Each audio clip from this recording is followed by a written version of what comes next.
Pode sentar, vamos receber de novo o doutor Fábio Damasceno. Obrigado. Consegue aquele pedestal para mim. Glória a Deus. Deus é bom. Grandes coisas tem feito o Senhor por nós. Por isso estamos alegres. Compartilhar aqui com os irmãos os livros que Deus me deu a oportunidade de escrever. Esse aqui é Oficina de Cura Interior, o primeiro livro que eu escrevi. Fala sobre processo de tratamento na nossa alma, como é que Deus trabalha a questão dos traumas, né? Porque existem os pecados e existem os traumas. Trauma não é pecado. Como é que Deus trata essas feridas do coração? O outro é psicologia do perdão, foi o que eu estou ministrando hoje, é baseado neste livro, e ainda vou ministrar agora à noite, está dentro desse livro aqui, Psicologia do Perdão. Este terceiro chama Imagem e Semelhança. Fomos criados à imagem e semelhança de Deus, e Deus, no processo de restaurar esta imagem e semelhança, Ele vai tratando a nossa autoimagem e a nossa autoestima, o nosso amor próprio, para tornar-nos semelhantes ao Filho dele, Jesus. E esse outro, o mistério macho e fêmea, que fala do relacionamento homem-mulher, os dilemas, né? Os desafios dos homens e das mulheres no processo de crescimento. Deus abençoe.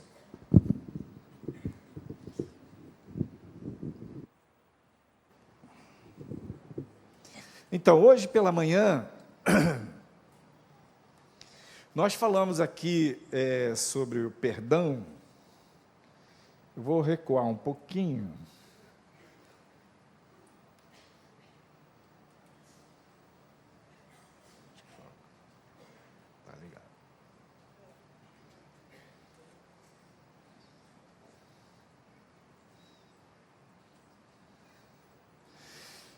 Falamos sobre esse tema do perdão, demos uma base sobre o conceito do Novo Testamento, Jesus falando na oração do Pai Nosso sobre o perdão, colocando ali no miolo daquela oração, e ao terminar a oração ele comentando, porque se você perdoar, seu Pai Celestial perdoará, se você não perdoar aqueles que lhe devem, o Pai Celestial não perdoará, mostrando a relevância deste tema na vida cristã. E nós vimos que o perdão, ele é um desafio enorme para a gente, mas enquanto a gente não exercita, não pratica, não vivencia isso, a gente vai acumulando coisas, seja nos relacionamentos, seja perante Deus, seja perante o mundo espiritual, a gente vai como que acumulando lixo. E afinal de contas, o que é o perdão? Do ponto de vista espiritual e psicológico, para nós, é um ato da escolha. Deus nos perdoou na pessoa de Cristo, Ele morreu por amor, nos trouxe o perdão por pura graça imerecida, e Ele nos oferta este perdão, liberalmente, e nos ensina que devemos perdoar. Então, na verdade, quando eu perdoo, ou quando eu peço perdão, este é um ato de obediência a Deus. E Deus sabe quando a gente perdoa e quando a gente acumula. O perdão é um princípio, não é apenas uma escolha ou uma atitude, é um estilo. Não é apenas uma opção, é um modo de viver. e é um princípio que nos conecta com a cruz. E a cruz é atemporal, remete à eternidade, remete a toda a riqueza que Cristo alcançou por nós. Ainda recordando a parte da manhã,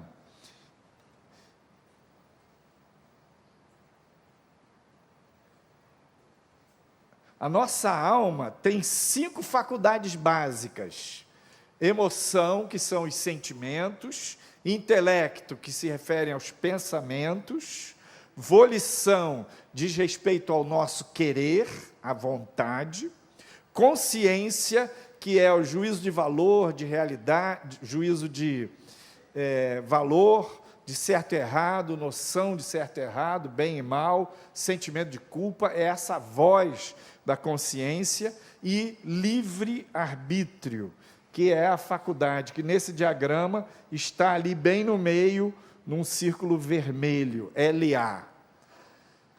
Por que o livre-arbítrio está no meio da nossa alma? Porque é a chave do coração.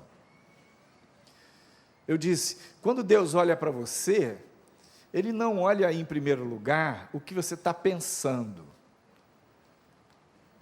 ou o que você está sentindo, ou o que você está querendo. Porque a gente pode pensar muita maluquice. A gente pode ter emoções, paixões, completamente erradas e ruins, pecaminosas. Você pode querer uma coisa que esteja contrária à palavra de Deus, contrária à vontade de Deus. Para Deus, o que importa é o que você escolhe. E nós vivemos, nós que caminhamos no caminho estreito, seguindo a Cristo como discípulos dele, como aqueles que aprendem com ele, nós sabemos bem o que é querer uma coisa e escolher outra. Jesus, embora Filho de Deus, homem, verdadeiramente homem, embora sem pecado,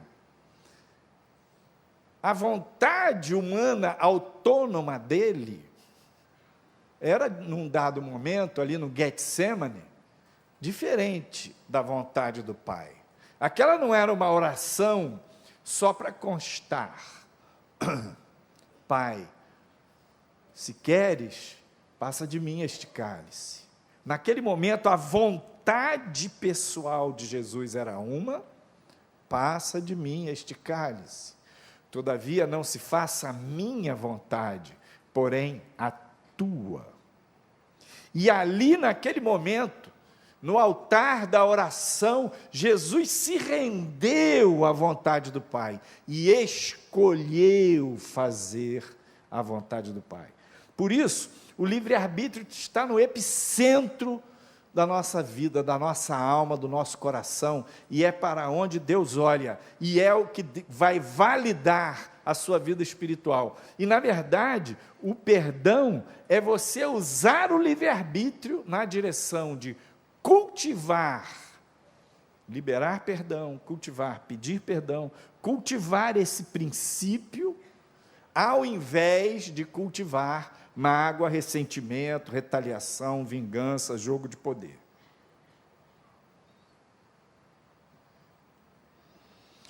Ainda revendo o que a gente falou de manhã, a nossa mente tem 2 andares, é como se fosse um cilindro. Tem o andar de cima, que é o consciente, é aquela área em que você tem pleno acesso, você tem todas as senhas e você acessa a todos os programas e aplicativos e arquivos daquela área. Mas tem o outro andar da sua mente, que é o inconsciente. Quando você tenta ir ali, tem um bloqueio, pede uma senha e você não tem a senha. Ou seja, você não sabe, não tem consciência de tudo que está no seu coração. O que a Bíblia chama de coração simplificando, a psicologia chama de inconsciente. O nosso coração, nós não conseguimos sondar. Porém, a nossa mente tem uma característica. Ela é pantominésica. Panto quer dizer tudo. Minemes quer dizer memória. Então, a nossa mente grava tudo. Tudo o que você viveu, desde o ventre da sua mãe até agora, está gravado na sua mente. Mas está nesse andar do inconsciente. Tudo isso foi formando pedra sobre pedra, tijolinho sobre tijolinho, forjando a sua personalidade, a pessoa que você é hoje. Então, tudo aquilo que a gente já viveu, está lá dentro, faz parte do nosso ser. E muitas vezes, Deus traz à lembrança coisas, o Espírito Santo sonda a gente e traz à tona dores, feridas, questões mal resolvidas, palavras negativas, humilhações.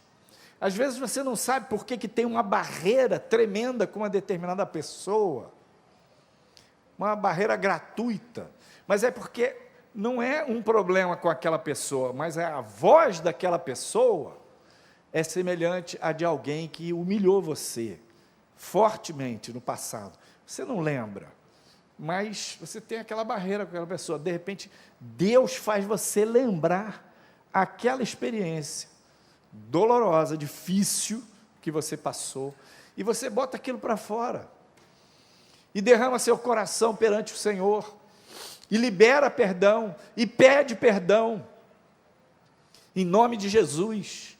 E quando você faz isso, você obedecendo a Deus, você está conectando com a cruz, e a cruz de Cristo é eterna, é atemporal, a obra de Cristo é eterna, vale hoje, o sangue de Jesus lava você, a cura que Jesus tem, o bálsamo da cruz, o poder da ressurreição, encontra este caminho no seu ato de obediência, e vai lá no fundo do seu coração, e cura aquela emoção ferida, aquela vontade marcada, aquele desânimo, aquela menos-valia que está escondida dentro de você e você nem lembrava. Então, muitas vezes a gente pensa que perdoou alguém e não completou aquela obra. Às vezes eu estou trabalhando com alguém, aconselhando, ministrando, ou num processo de terapia, e eu digo, você precisa perdoar. A pessoa diz, mas eu já perdoei. E eu sei que a pessoa, eu vejo que a pessoa não completou aquele processo. E eu não desprezo essa afirmativa, eu já perdoei. Porque a pessoa pode estar honestamente dizendo, onde eu me lembro, onde eu consigo vasculhar, prescrutar, eu já liberei perdão. Então, eu lembro que, no nível consciente, a pessoa pode realmente ter conseguido limpar o terreno, mas lá no fundo do coração, não. E aí, como é que a gente vai saber? Você tem alguns dados que é assim, às vezes você tem uma má vontade, tem uma tristezinha, sempre que lembra de alguma coisa relativa àquela pessoa, você fica chateada, você se aborrece. Perdão, então, não depende dos sentimentos, nem dos pensamentos, nem mesmo da nossa vontade. Você pode dizer assim, mas pastor, se eu não quero perdoar, eu posso perdoar? Sim, pode. No meu livro Oficina de Cura Interior, falando desse tema do perdão, eu conto a história da laranjada. cara derrubou a minha laranjada no Bob, se não pediu desculpa, e eu fiquei com muita raiva. Mas lá para as tantas eu decidi, eu escolhi perdoar. Isso não é hipocrisia. Mesmo sem ter vontade, mas isso não é um negócio artificial, não, porque você vai falar com Deus, é você e Deus, é você usando o seu livre-arbítrio, abrindo sua mente e seu coração, para que o Espírito Santo vá entrando e operando. Vou contar uma passagem que está no livro Psicologia do Perdão. Quando eu me converti, eu comecei a pregar o Evangelho para minha avó.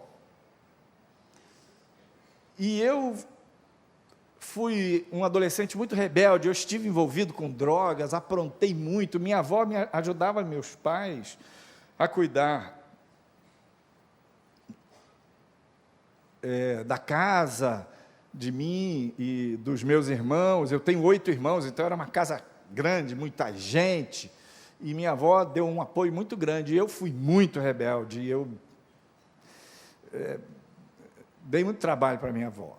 E naquela consciência de que realmente tinha sido um péssimo neto, eu fui lá pedir perdão para ela. E comecei a pregar o Evangelho para ela. E ela aceitou e começou a receber o Senhor, e eu cantava, e eu orava com ela, e fui pregando, e um dia ela disse para mim, Fabinho, ela me chamava de Fabinho, Fabinho, Jesus pode me pedir qualquer coisa, só tem uma coisa que eu não posso fazer. E eu disse, o que é, vovó? É perdoar a tia Teté. Eu falei, mas como assim, vovó? O que é isso? Me conta essa história. A minha avó teve 5 filhos. 6. Ela perdeu um, que era muito mais novinho. Depois ela teve 4 filhas mulheres e um filho homem. E este único filho homem dela, chamava João Sabino, o apelido dele era Mano, as irmãs o chamavam de Mano, e ele tinha uma madrinha que era a tia Teté. O Mano amava a tia Teté. Mas nos anos 30, este meu tio, que eu não conheci, contraiu tuberculose, e a doença evoluiu, e ele ficou mal. E um dia, a tia Teté, madrinha dele, foi visitá-lo, e muito medo de pegar tuberculose, não entrou no quarto do meu tio. Conversou um pouquinho com minha avó, fez uma visita rápida, e na hora de ir embora, ela chegou na porta do quarto e disse, oi, mano, tudo bem? Olha, espero que você melhore, alguma coisa assim, e deu um tchauzinho para ele. E ele disse, tia Teté, vem aqui só um minutinho, pega na minha mão. E ela, com medo da doença, deu uma desculpa, que estava com pressa e foi-se embora. Alguns dias depois, o meu tio veio a falecer. E toda a dor, toda a mágoa, toda a tristeza da minha avó, pela perda desse filho já adulto, ela colocou na conta da tia Teté. E agora eu estava conversando com a minha avó 50 anos depois. Ou seja, aquilo era uma mágoa de 50 anos. A tia Teté, ela era prima do meu avô, marido da minha avó. E a minha avó teve raiva da tia Teté a vida toda. E eu disse para ela, vovó, eu entendo a sua dor. Mas eu tinha clareza de que vontade é diferente de livre-arbítrio. E eu disse para ela, a senhora pode fazer uma oração comigo? Onde nós vamos dizer para Deus, Deus, eu não tenho vontade de perdoar a Teté. Mas se esta é a tua vontade, Senhor, eu quero querer perdoar. Dá para a senhora fazer essa oração comigo? Ela disse, essa dá. E eu fui falando, e ela foi repetindo: Senhor, eu não tenho vontade de perdoar a Teté. E eu dei linha mesmo. Por que a Teté fez isso? Porque a Teté nananã, porque eu tenho mágoa, 50 anos, barará, barará. Mas eu não tenho vontade, Senhor, mas se esta é a tua vontade, eu quero querer perdoar a Teté. Em nome de Jesus. Amém. Eu não tenho vontade, é da ordem do querer, da vontade. Eu quero querer, é da ordem do livre-arbítrio. Quando você move o seu livre-arbítrio na direção da vontade de Deus, Ele vai ajudar você a acontecer um milagre no seu coração, na sua mente, nas suas emoções. Ele quer fazer isso. Ele é poderoso, competente para fazer isso. Mas Ele respeita você. O seu livre-arbítrio, Ele não viola nunca. Todos os atos, todo mover de Deus em nós, passa pelo nosso assentimento, passa pela nossa livre escolha. Nós somos agentes da nossa vida. Deus é o Senhor, Todo-Poderoso, soberano. Mas Ele bate a porta. Se alguém abrir, Ele entra e ceia conosco. Então, o processo do perdão, ele trava neste ponto da nossa escolha. Por que é tão difícil perdoar? Porque a gente tem um sistema psicológico de defesas, nós temos uma série de coisas que nos protegem e mantém a nossa integridade, a nossa saúde psíquica. Mas esse sistema de defesas, nem sempre ele é tão saudável assim. Ele mantém a nossa saúde mental, mas ele está marcado pelos traços, pelas marcas da queda, do pecado. Então, as nossas defesas foram marcadas pela queda. Necessitamos ter defesas, mas essas defesas foram marcadas pelo pecado. Um dos mecanismos de defesa mais básicos é a negação. Você nega, você não vê, você não admite, você não reconhece. Daí fica difícil, às vezes, a gente pedir perdão. A pessoa diz: você está triste comigo? Não, de jeito nenhum. Mas é tudo verniz. Lá no fundo você está. Mas não quer dizer. Não, porque isso vai criar problema. Aí você nega. É difícil perdoar porque a couraça do ressentimento está associada à autoestima e ao amor próprio. Como assim? Ressentimento, mágoa, tem a ver com as defesas. E amor próprio e autoestima são sentimentos fundamentais. Então, o meu amor próprio se reveste dos ressentimentos. Isso é fácil da gente entender. Se alguém pisa no meu pé e pisa de novo, eu fico chateado com a pessoa. Eu faço cara feia para ela. Eu estou aborrecido, eu estou me defendendo, porque ele pisou no meu pé. Então, mágoa e ressentimento, aborrecimento, chateação, se embola com o meu amor próprio, com a minha autoestima. Por isso fica difícil perdoar. Pensem sempre, quando falo de perdão, eu estou falando numa via de mão dupla. Nós tanto precisamos liberar perdão para o outro, quanto precisamos pedir perdão para o próximo. E o peso espiritual, as implicações espirituais são iguais quando eu não libero perdão ou quando eu não peço perdão. As orações ficam bloqueadas, o inimigo tem espaço para perturbar. Por que é difícil de perdoar? ou pedir perdão? Porque a gente pensa que se a gente perdoar, o outro vai manipular a nossa vida.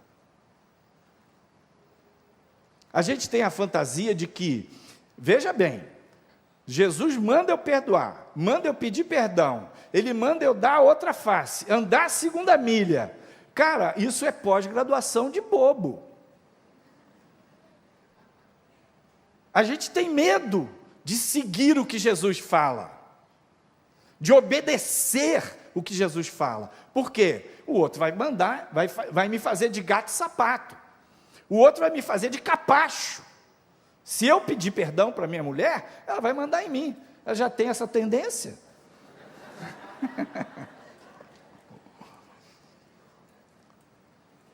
O pai pensa, se eu for pedir perdão para o meu filho é rebelde, meu filho é adolescente, ele já anda falando umas coisas para mim, metendo o dedo na cara, como que eu vou pedir perdão para ele? Vou perder a autoridade. Mas isso não é verdade, porque Jesus, embora ele nunca tenha pecado, ele viveu esse princípio de andar a segunda milha, dar outra face, de perdoar, de estar aberto, mas ele nunca foi manipulado por ninguém. Você não está sendo chamado para uma pós-graduação de bobo, você está sendo chamado para seguir a Jesus Cristo, Filho de Deus, varão de Deus, homem maduro, que sabia a vontade do Pai, e que amava o seu próximo, e era manso e humilde de coração, mas ninguém manipulava ele não. Quando ele tinha que dizer a verdade, ele dizia. Ele era totalmente aberto e disponível para perdoar. Então, essa ideia que a gente embola de que, se a gente entrar nesse caminho de perdão, é pós-graduação de bobo, é errada. A gente pensa que no caminho do perdão, a gente vai ter que abrir mão do nosso senso de justiça. Quando os outros erram conosco, está errado, e se está errado, ele está devendo, mas ele não se arrependeu, ele não veio fazer uma reparação, e eu não vou perdoar, ponto, porque não é justo. Nós temos que, ao perdoar, entregar a justiça a Deus, porque Deus é quem vai fazer justiça e juízo. É difícil perdoar porque a gente é naturalmente egoísta. E também porque a gente acha que se a gente perdoar, é como se a gente não colocasse limites para o outro. É muito interessante, um dos capítulos mais diferenciados, sublimes do Novo Testamento, é o capítulo 4 da carta de Paulo aos Efésios, em que ele fala que há um só Deus, uma só fé, um só batismo, um só Espírito. Que ele fala do corpo de Cristo, ele fala da morte de Cristo, da ressurreição, subiu ao céu e deu para a igreja apóstolos, profetas, pastores, doutores, para que todo o mover do ministério dele no corpo de Cristo conduza esse corpo à maturidade, à unidade da fé, à estatura de varão perfeito. Cremos nós que a igreja está sendo trabalhada por Deus nesta direção. E neste capítulo 4, Paulo fala assim, falando a verdade em amor. O tema do perdão tem a ver com o amor. Mas ele fala, Paulo diz que a gente precisa falar a verdade. Quando a gente avança nesse caminho do perdão, não quer dizer que a gente não fale a verdade, não quer dizer que a gente não diga não dê limites, não quer dizer que a gente fique manipulável, não. Eu perdoo, eu peço perdão, eu abençoo, eu pago para,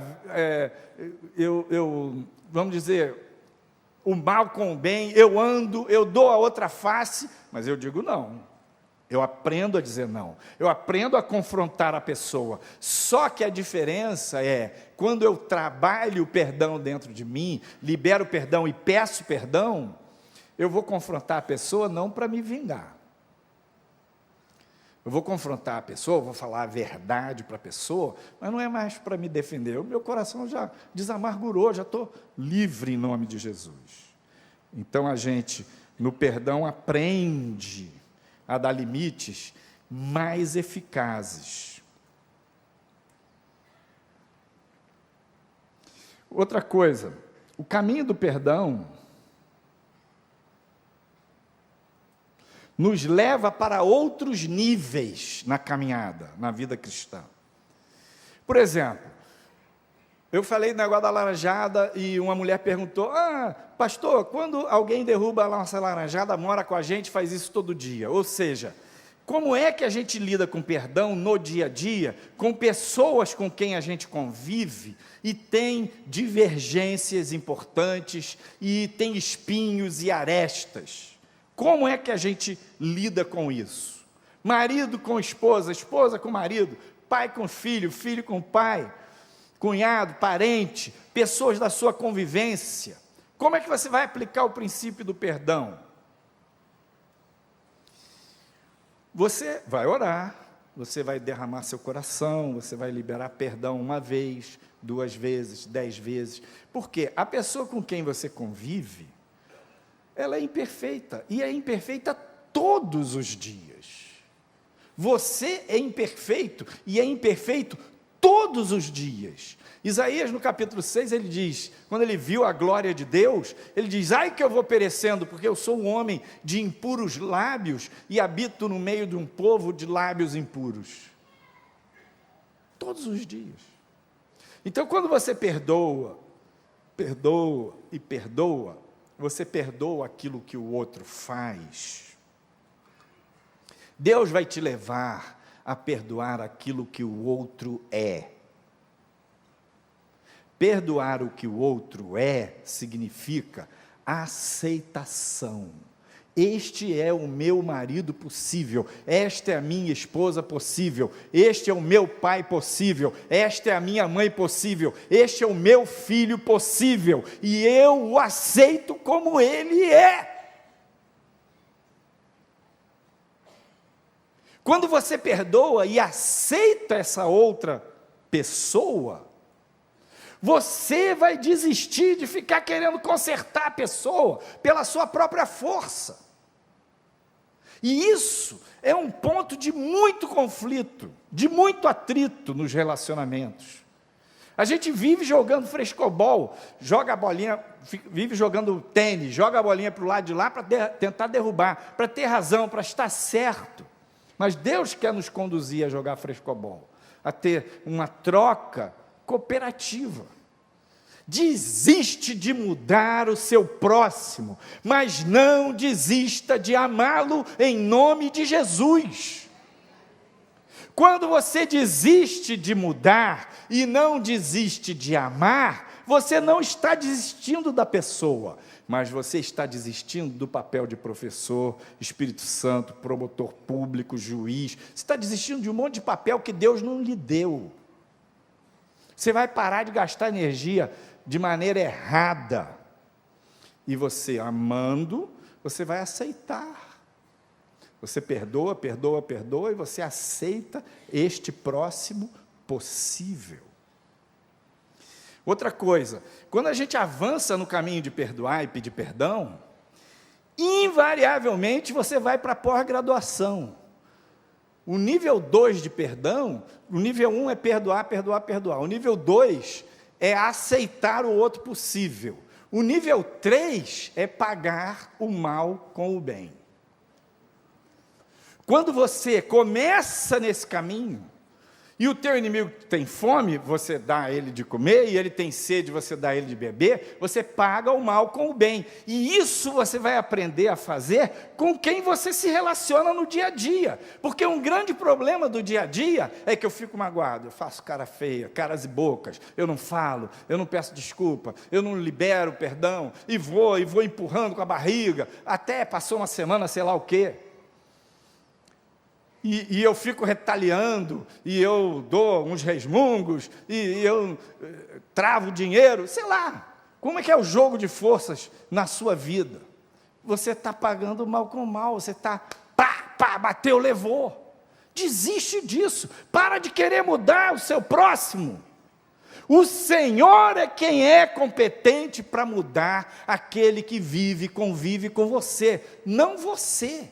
Você fica gastando tempo e energia querendo mudar o outro e não gasta tempo e energia naquilo que você pode mudar em você. Então, o princípio do perdão, ele vai ajudar a gente a focar no que compete a nós. Como é a oração dos grupos anônimos, a oração da serenidade. Senhor, dá-me serenidade para aceitar as coisas que eu não posso mudar. Dá-me coragem para mudar aquelas que eu posso. E dá-me sabedoria para distinguir umas das outras.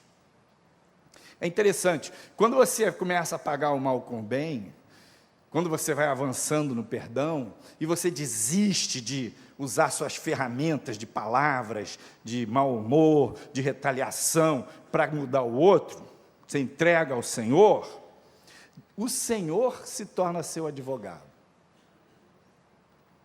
Olha, não tem tanto crente que conhece Jesus advogado. Por quê? Você só conhece Jesus como seu advogado quando você desiste de advogar suas causas com as suas ferramentas humanas naturais.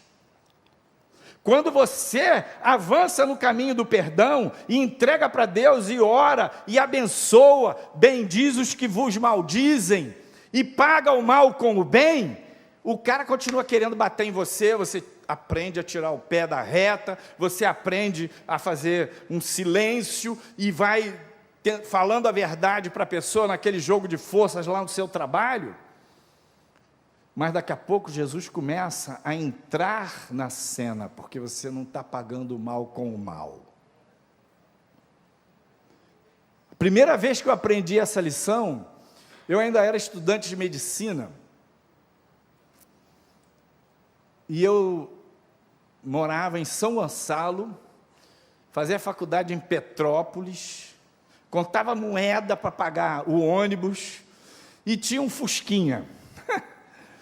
E um dia eu resolvi ir de carro.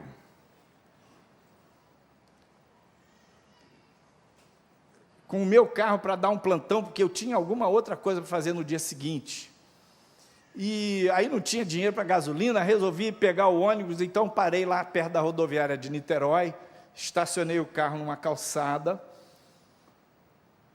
não era proibido, estava lá estacionado, e peguei o ônibus, fui para Petrópolis para dar o plantão.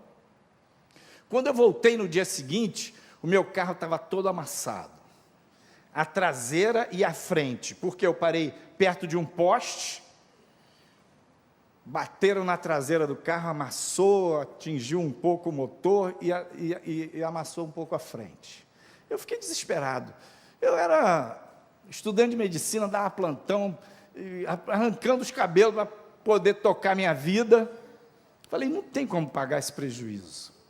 E aí um cara de um estacionamento em frente falou para mim, olha, o que aconteceu foi o seguinte, um ônibus da empresa tal, de madrugada, saiu da rodoviária, o motorista deixou o trocador dirigir para dar um treino, e ele parou atrás do seu carro, na traseira do seu carro. Mas pegou uma Brasília também do sargento, que é da PM, que mora na casa da esquina. Falei, opa! Aí fui lá na casa do sargento, ele não estava, mas estava no batalhão, fui no batalhão, resumo da ópera, consegui a ocorrência que o sargento fez.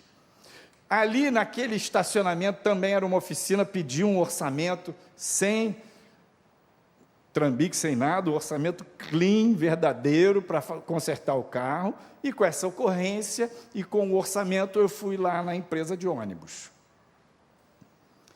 Cheguei lá, difícil para falar com o advogado da empresa, o advogado olhou, falou, era tipo assim, para consertar o carro era 4 mil.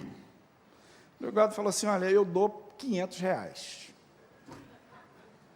Falei, meu amigo, é o seguinte, aqui tem a ocorrência. Foi a empresa do ônibus, e sabe-se até que foi o trocador que bateu no carro, bateu na Brasília lá do sargento. Não quis conversa. Anos 70, não tinha nem pequenas causas, esse tipo de judiciário. Você pega os R$500, a gente encerra a conversa aqui. Eu saí furioso, fui-me embora com aquele papel. Senhor, tem misericórdia. E eu passava na frente daquela empresa, era uma sede bonitona, toda espelhada com vidro fumê. Caramba, que vontade de descer do ônibus, pegar umas pedras bem graúdas e quebrar aquela vidraça toda e dizer: agora você vai cobrar na justiça. Estudante duro, quero ver. Eu vivia sonhando como eu ia me vingar daquele homem. Eu passava na frente daquela empresa e Deus começou a falar comigo: mas você é filho de Deus, meu? Você é cristão, Fábio? Eu sei que o Espírito Santo fala na nossa consciência, né? Eu falei: cara, Senhor, tem misericórdia de mim. Aí eu comecei a orar: abençoa aquele advogado, abençoa o dono dessa empresa, abençoa essa empresa, Senhor, tem misericórdia, eu perdoo em nome de Jesus. Com muita dor, com muita raiva, comecei a orar, abençoar, bendizer, orar, abençoar. Eu passava ali na frente e orava. Um dia eu fui visitar a esposa do pastor Jeremias, que era o fundador do S8, dona Nilda Fonte. E o Jeremias era um cara que tinha sido influente, ele tinha sido governador do estado do Rio, tinha muitos conhecidos. E ela tinha feito uma cirurgia de vesícula. E eu fui visitá-la. E ela soube do problema do meu carro, que bateram e tal. Aí eu contei para ela. Ela falou: como é que você está e tal? Vi um negócio do seu carro. Eu falei: olha, teve jeito. Fui lá falar com o advogado, ele me ofereceu muito pouco. Estou na batalha aí. Ela falou assim: mas foi qual ônibus? Qual empresa? Eu falei: foi a tal empresa. Ela disse: Fábio, você não acredita, a esposa do dono da empresa esteve aqui agora, antes de você, ela esteve aqui, me deu o telefone dela, falou que precisasse qualquer coisa para eu ligar para ela. Pois ligue para ela em meu nome e fala com ela do seu problema. Eu peguei o telefone, liguei, ela me deu o telefone da sala do marido, do presidente da empresa, ele me recebeu, olhou o orçamento, assinou lá, eu peguei o cheque e consertei o meu carro. Queridos, quando você perdoa, quando você abençoa, quando você obedece a Jesus, Jesus se torna o advogado da sua causa.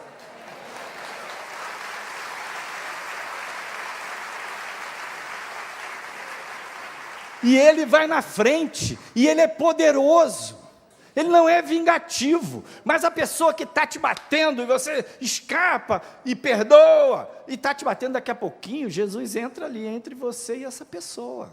O cara, uma coisa, meu filho, é você apanhar do homem, mas quando o cara começa a bater em Deus, bater em Jesus, Jesus foi lá no caminho de Damasco se acertar com Saulo. Saulo, quem és, Senhor? Então, ele realmente ocupa esse lugar, quando você avança no perdão. E é muitíssimo interessante, por quê? Você aprende a ser mais prudente, você pede perdão por tudo que você faz de errado. Você libera perdão por aquilo que as pessoas erram com você. Então, você para de ficar falando qualquer coisa de qualquer maneira também. Porque se eu falo qualquer coisa de qualquer maneira para minha mulher, eu sei que não vai ter jeito, antes de dormir eu vou ter que ir lá dizer para ela: me perdoa. Então, a gente vai andando num caminho estreito, mas é muito interessante porque, primeiro, você desiste de mudar os outros e para de gastar energia com isso, mas não desiste de amar. Então, você desiste de ficar tomando conta dos outros, fazendo continha, tomando nota do que o outro fez ou deixou de fazer, você não vai gastando energia com isso, você vai focando naquilo que lhe diz respeito, você com Deus, você e seu caminho, o que você fez ou deixou de fazer. E o que passa a acontecer é que a sua vida começa a render. O Senhor vai tomando conta, a graça de Cristo toma conta do seu coração, da sua mente, das suas emoções. O Espírito Santo vai enchendo o seu interior. E você vai aprendendo a dar limites mais precisos. Por quê? Não é um limite para se vingar, não é um limite para retaliar, não é um limite para jogar um monte de verdade na cara do outro de qualquer maneira. Você dá limite, você fala aqui, ó, fulano, é a terceira vez que você pisa no meu calo, eu não estou gostando disso, entendeu? Pare com isso. E a pessoa, entendi, vai engolir. Você diz, quando você dá um limite para o outro, não está pretendendo mudar o outro, você está avisando o outro que ele está invadindo o seu espaço. E ele vai descobrir isso. Ele vai aprender a respeitar isso.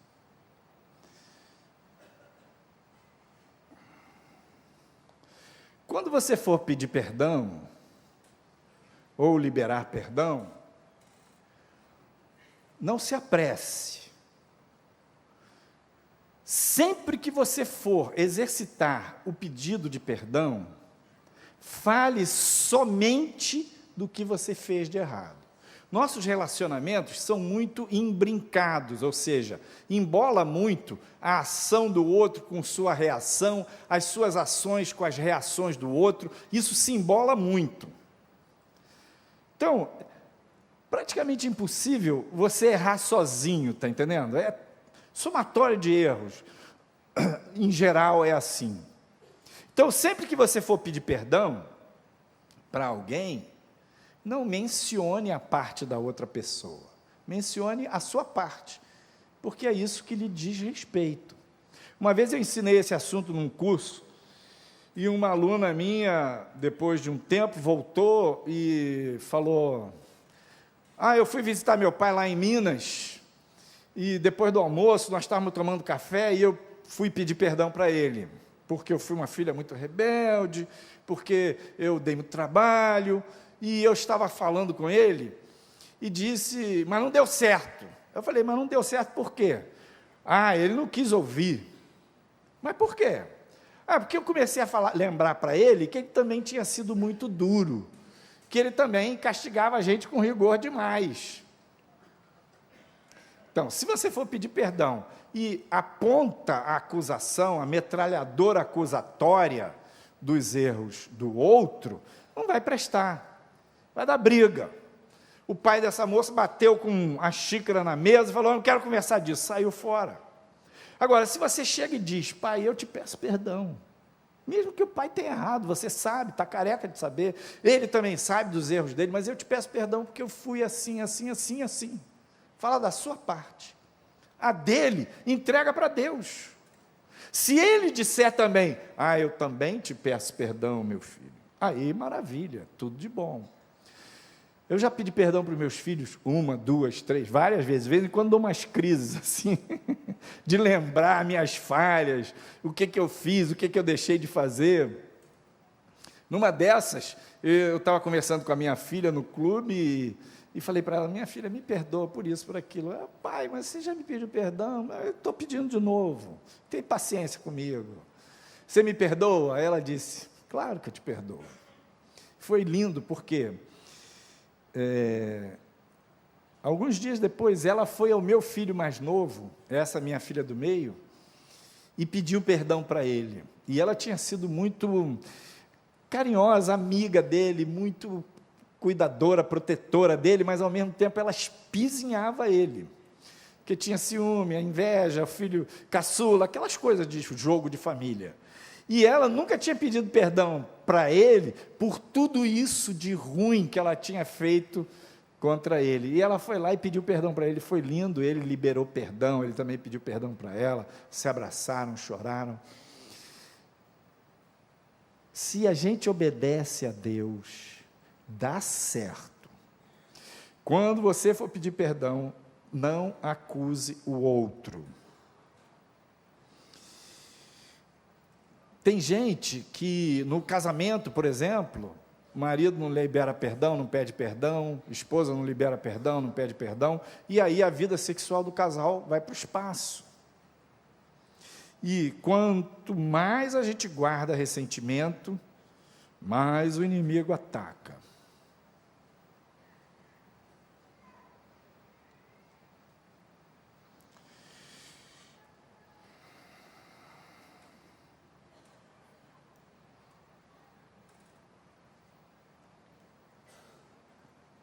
Vamos dar mais um pouquinho para frente. Aqui, processo do perdão. Eu estou colocando 3 passos ali. O primeiro passo é atualizar a dívida. Pessoas que te feriram e feriram muito, não é simplesmente você dizer eu perdoo em nome de Jesus. É simplesmente isso, mas não se completa a obra toda simplesmente nisso. Você começa assim, você vai falando e vai falando com Deus, e você precisa atualizar a dívida. O que seria isso? É você botar para fora toda a dor, toda a mágoa, todo desejo de vingança, toda a fantasia que você traz com você, de como você se vingaria, como você equalizaria, equilibraria as coisas, e entregar isso tudo para Deus. E em nome de Jesus, você libera o perdão. Passar pela porta estreita, que é o segundo passo, é essa hora que você escolhe decididamente, definitivamente, parar de alimentar a mágoa e passar a alimentar o princípio do perdão. Tipo, sempre que eu me lembrar desta pessoa, sempre que eu me lembrar do que ela fez, eu vou dizer, fez, está errado, mas eu perdoo em nome de Jesus. Eu perdoo em nome de Jesus, ou seja, você vai alimentar a plantinha do perdão ao invés da plantinha da mágoa. E perseverar no caminho apertado, que é o terceiro nível, é você fazer isso, repetir 1 vez, 10 vezes, 100 vezes, e orando, entregando para Deus, e o Espírito Santo vai fazer a obra, vai completar essa obra.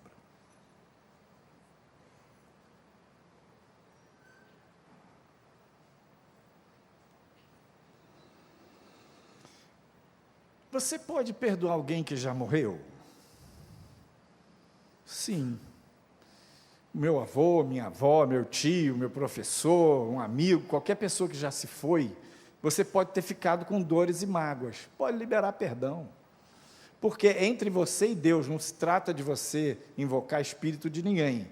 Se trata de você falar para Deus, Deus, a minha dor é essa. Está dentro de mim essa dor. Faz parte da minha história, mas em nome de Jesus eu perdoo. Agora, quando você perdoa, necessariamente você tem que ser amigo daquela pessoa? Necessariamente não.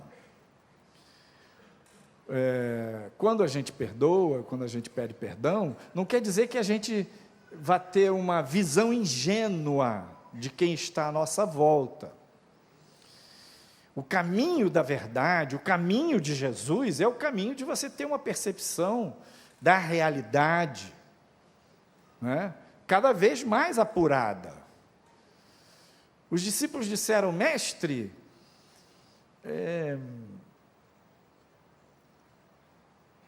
uma expressão, não vamos para Jerusalém não, porque Herodes quer te pegar. Ele disse assim, dize aquela raposa. Jesus usou essa expressão, chamou Herodes de raposa. Jesus sabia muito bem quem era Herodes. Paulo, escrevendo para Timóteo, ele diz, olha, preste atenção, Alexandre, o funileiro, o latoeiro, me causou muitos males, cuidado com esse cara. Então, a pessoa que é mau caráter, está na sua história, na sua vida, no seu caminho, você já perdoou 1, 2, 3 vezes, e o cara ainda quer fazer um negócio com você para te dar mais um trambique, você diz para ele, não, mas você não me perdoa? Eu perdoo. Mas vamos fazer um negócio então, me empresta mais um pouquinho de dinheiro? De jeito nenhum, meu filho. Não. Limites. Então, perdoar não quer dizer que você não vai dar limite. Perdoar não quer dizer que você não vai avaliar as pessoas à sua volta. Agora, a pessoa da sua família, da sua relação, ela errou. Você errou, você pediu perdão, liberou perdão. Deixa o coração transbordar, que Deus vai curar. Vou ler aqui 2 versículos de Ezequiel 47, versos 1 e 9. Depois disto me fez voltar à porta da casa, e eis que saíam águas por debaixo do umbral da casa para o oriente, porque a face da casa dava para o oriente. E as águas desciam de debaixo, desde o lado direito da casa ao sul do altar. E aí essas águas foram crescendo, crescendo, crescendo, se tornaram um rio, e aí lá no verso 9 diz: e será que toda criatura vivente que passar por onde quer que entrarem estes rios, viverá, e haverá muitíssimo peixe, porque lá chegarão estas águas, e serão saudáveis, e viverá tudo por onde quer que entrar este rio. Apocalipse capítulo 22, último livro da Bíblia, último capítulo da Bíblia. João vê o céu, vê o trono de Deus, e vê que debaixo do trono saem umas águas. E é o rio de águas cristalinas, água da vida. E esta descrição aqui de Ezequiel bate com aquela de Apocalipse 22.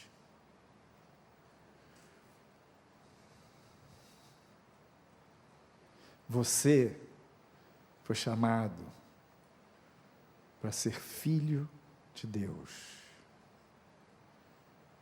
O Eterno disse: você é minha filha.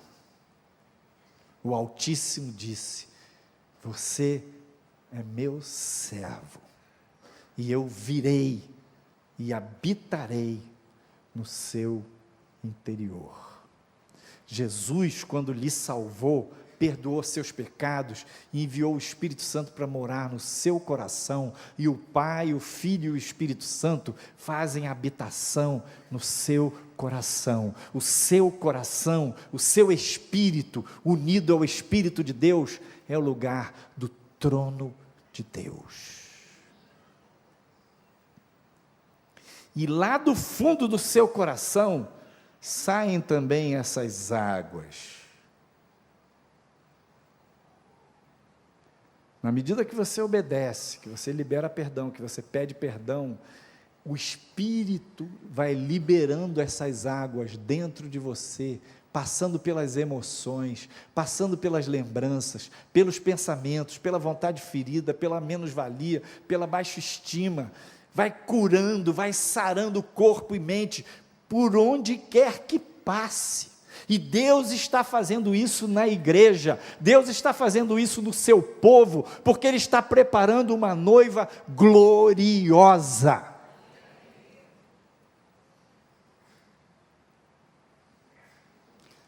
O Senhor é Jeová, Ele é o grande eu sou, é o Deus que tece a sua história.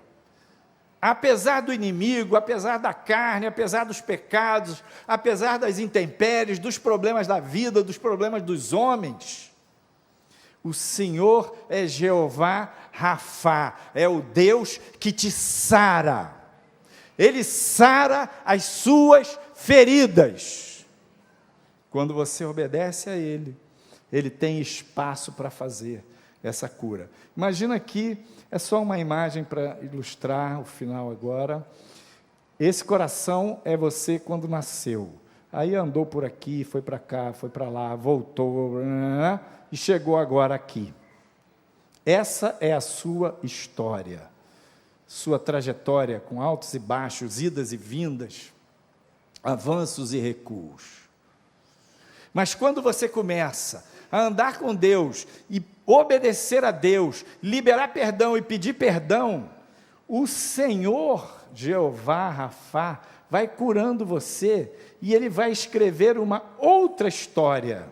Está meio escondido aqui, porque eu atenuei bastante, mas a linha que estava branca, ela virou fundo, ela está bem escondidinha aqui, e Deus vai te contando, meu filho, sabe aquela vez eu te protegi, aquela outra vez eu te dei livramento, olha aqui, eu te trouxe fulano, ele vai mostrando para você uma nova trajetória e uma nova história, e aquilo que era figura, que é a sua história, vira fundo, porque você tem uma nova história na qualidade de filho de Deus, na condição de filha de Deus, e você está sarado, e aquela história do seu passado, ela fica só como marcas, como as marcas dos cravos nas mãos de Jesus, que mesmo depois da ressurreição, corpo eterno, ressurreto, nós poderemos ver essas marcas quando encontrarmos com Ele. Ele mostrou essas marcas para Tomé. Olha aqui o meu lado, olha minhas mãos.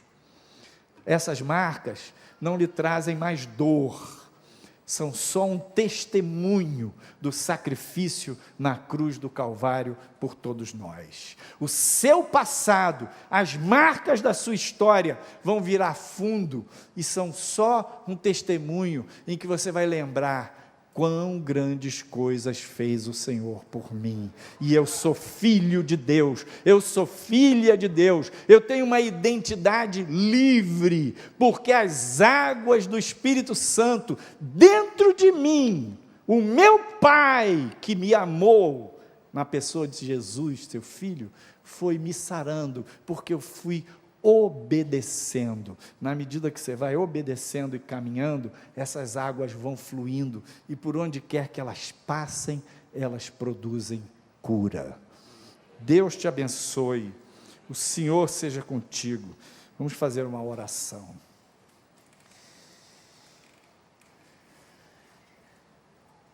Bom é ter esperança, Senhor.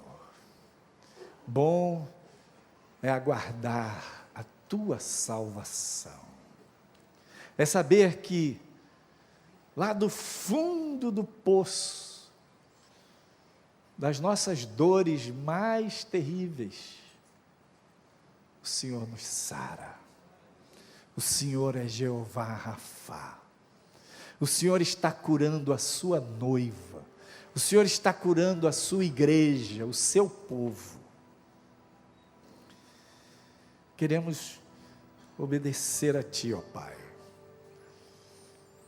Queremos liberar perdão. Queremos pedir perdão. Ajuda-nos, Senhor, a praticar, a viver a Tua palavra. Nós te pedimos, te agradecemos, em nome de Jesus. Amém.